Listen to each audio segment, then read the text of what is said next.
Hello stampers, Crystal here. I want to show you a cool technique that is in the new catalog. So here's this beautiful card, and this card, I'm casing it straight from the catalog.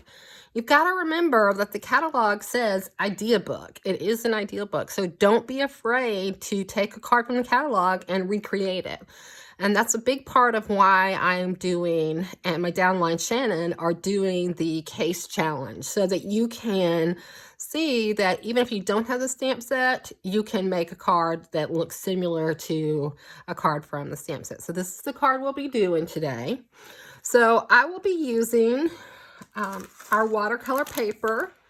It's the Fluid 100. Stampin' Up! Number 149612. So I use that watercolor paper, and I will be using the stamp set from the new catalog, which is Color and Contour.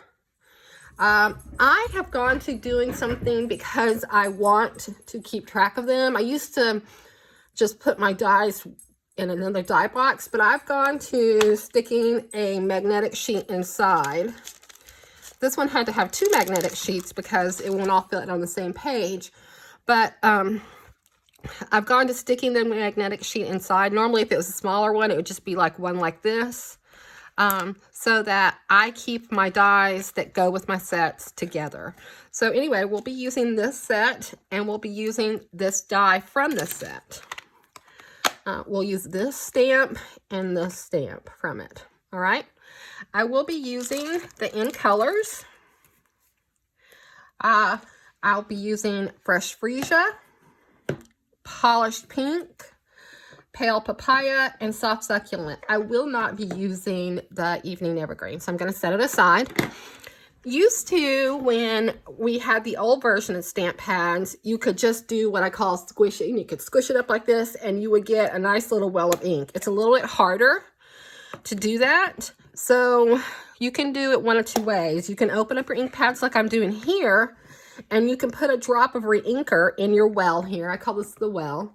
Or you can, if you have one of those artist palettes that you can put a little daub or a little plastic tray, a paper plate, you can put the ink on there. But I'm going to do it this way. So I'm going to put like a drop of ink. You can tell I've played already. So there is my Fresh Freesia. Sorry, I'm going to cough. My Polished Pink. And if you need more, you can add more.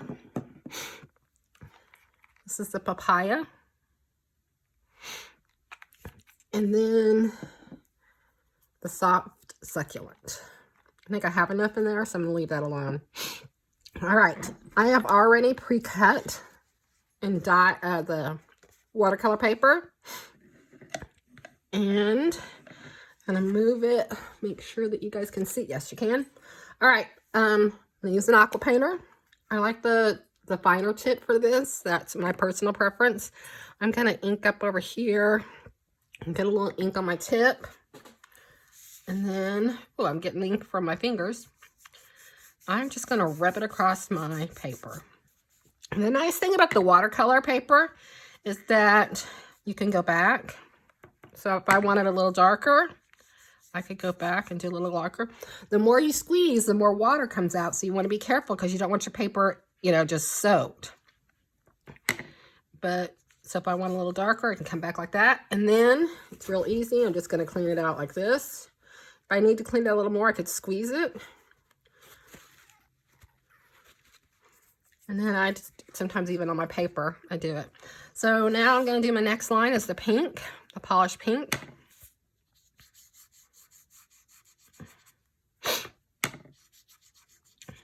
What are y'all working on? Where is the thing that you're crafting on lately?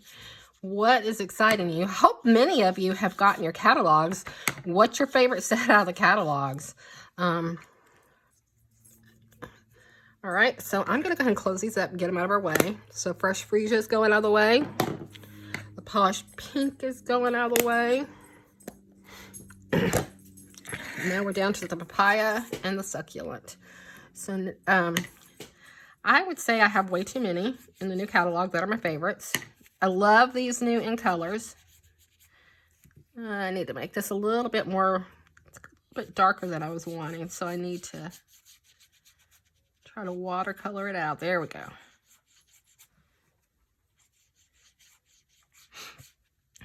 Watercolor paper is one of my favorite things. It is a little pricey.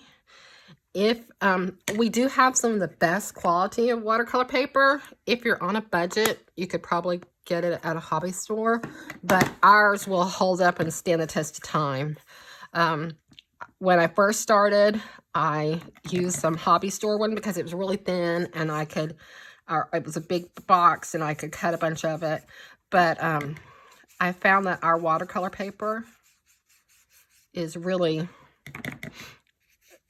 a primo quality.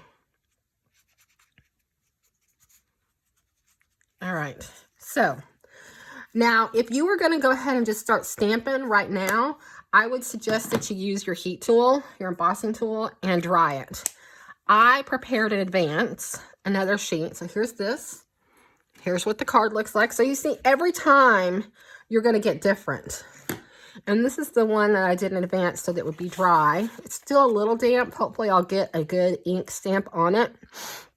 But it's pretty nice. All right. So I'm going to set the wet one aside. And I am going to bring this one back in. And I'm using the daisy from it. Okay, I don't know if it's actually daisy, but to me it's a daisy. And daisies are my very favorite flowers. There's a line in a Meg Ryan movie about daisies. They're the happiest flowers, and I would agree with her. So I might actually put my words first. Sometimes you need to put your words first so that you know where you're going.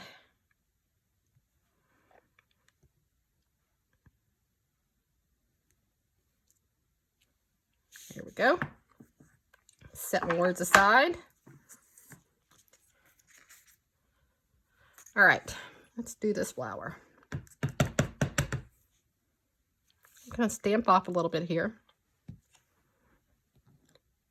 This would probably be, I could use the Stamparatus for this if I wanted to, but it's a little bit more work since I've got to move the flower around. I guess I could just rotate my paper around in it. And then you're making sure that you get your ink even coverage. Coverage, not colorage. And I'm not as worried. See how it looks a little lighter there where it didn't get as good? Because that's from the watercolor. So I'm okay with it because to me, it's still just showing the whole watercolor effect even with the ink.